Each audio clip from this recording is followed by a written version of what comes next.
Relevancia de los dividendos.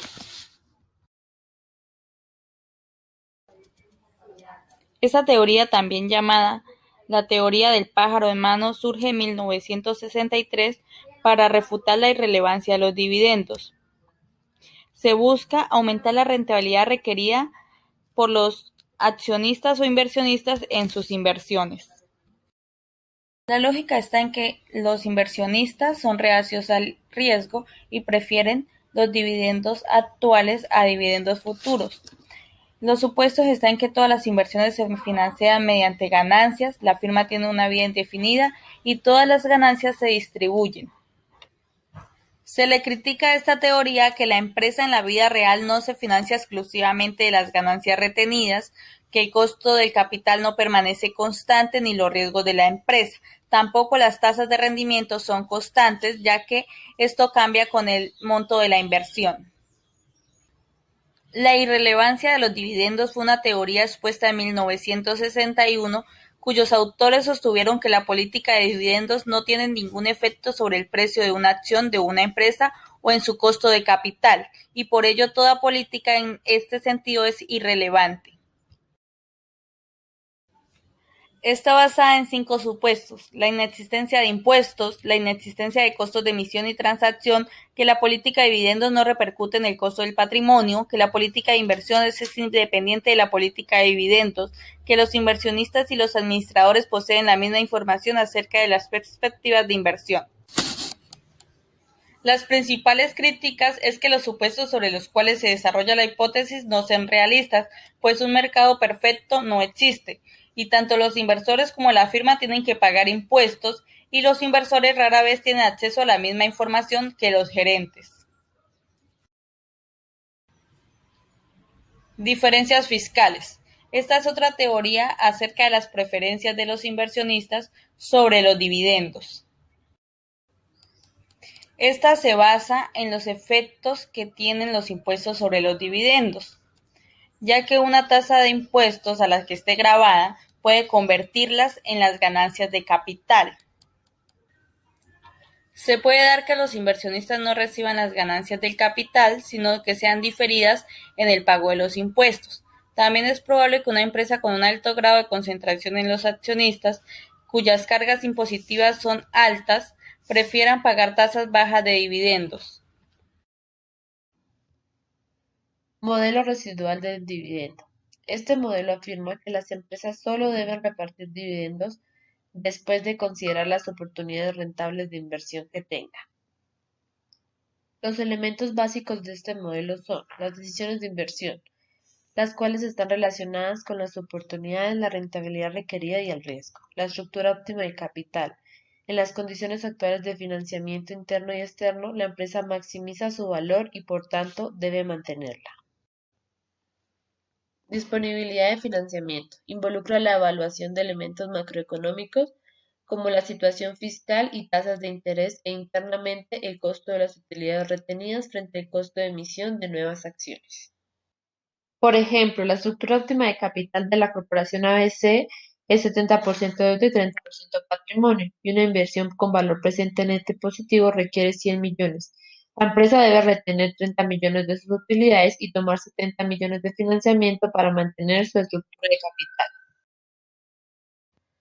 Políticas de pago. Los consejos de administración o las juntas directivas de las empresas establecen diferentes políticas, las cuales los declaran en los medios financieros, la fecha de riesgo y la fecha de pago del dividendo. ¿Quién lo recibe? Las bolsas de valores fijan una fecha límite denominada con dividendo que cae varios días antes de la fecha de cierre en la cual se remitirá el pago de dividendos a los accionistas registrados en sus libros. La fecha ex dividendo en la cual el derecho al dividendo corriente no acompaña la acción y generalmente ocurre 4 días laborables antes de la fecha. Pagos en efectivo. Estos se dividen en 3 políticas de pago.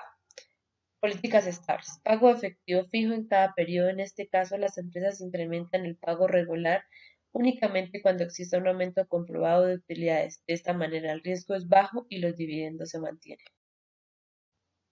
Política constante. Se calcula al dividir los dividendos por acción de PA entre la utilidad por acción UPA. De esta manera establece el porcentaje anual de las utilidades por repartir y busca generar confianza entre los inversionistas.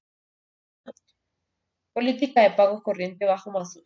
Establece el monto bajo con la posibilidad de aumentarlo con un dividendo extra si la empresa presenta utilidades mayores a lo normal que lo justifique. Dividendos en acciones. Las empresas ponen en circulación acciones adicionales con lo que incrementa su número y podría afectar su valor en el mercado. En general, esta clase de dividendos se expresa como porcentaje de las acciones en manos de un tenedor.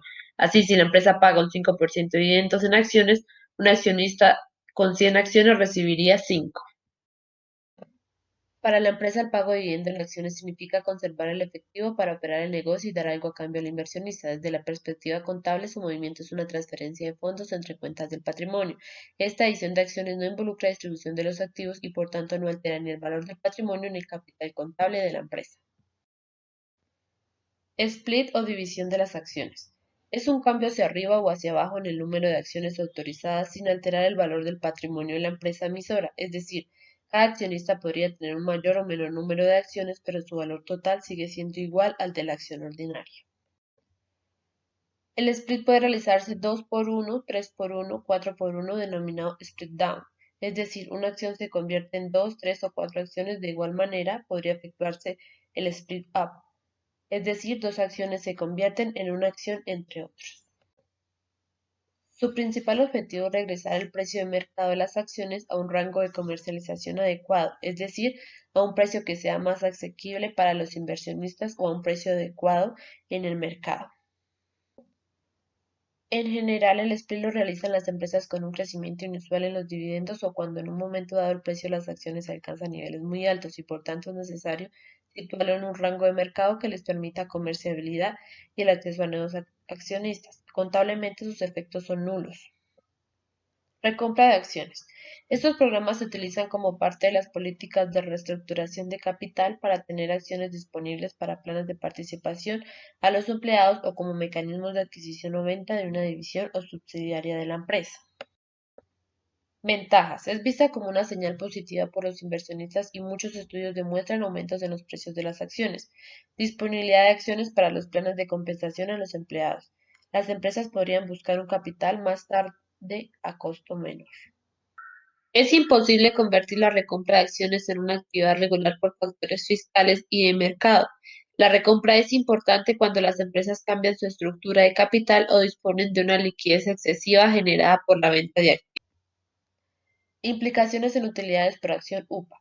Al recomprar 30.000 acciones disminuyen las acciones en circulación de 1.000.000 a 970.000 y por tanto las UPA de 53,13 aumentan con la recompra de acciones a 54,77. Implicaciones en los dividendos por acción DPA. Si reparten 50% de las utilidades como dividendos con la recompra de acciones, los dividendos por acción del periodo siguiente aumentan de 26,56 a 27,38. Implicaciones en el precio. Después de la recompra, si se espera que la relación PU permanezca al precio esperado, en el siguiente será de 358,45. Implicaciones en la rentabilidad. En el caso de una acción, el flujo de caja que recibió está representado por la valorización y los dividendos. La valorización se representa por el cambio de precios, el precio con la recompra P1 y el precio sin recompra P0, más los dividendos por acción. Los accionistas que no acepten la recompra y no vendan acciones recibirán 27,38 por dividendos y 10,76 por valorización o ganancia de capital. En este caso, la rentabilidad sería de 10,97%. Conclusión: la operación de recompra beneficia más a aquellos accionistas que no las venden que a quienes se las venden en las empresas. Desde el punto de vista contable, la recompra de acciones reduce el efectivo y establece una cuenta denominada acciones en tesorería, registrada así una disminución del capital contable.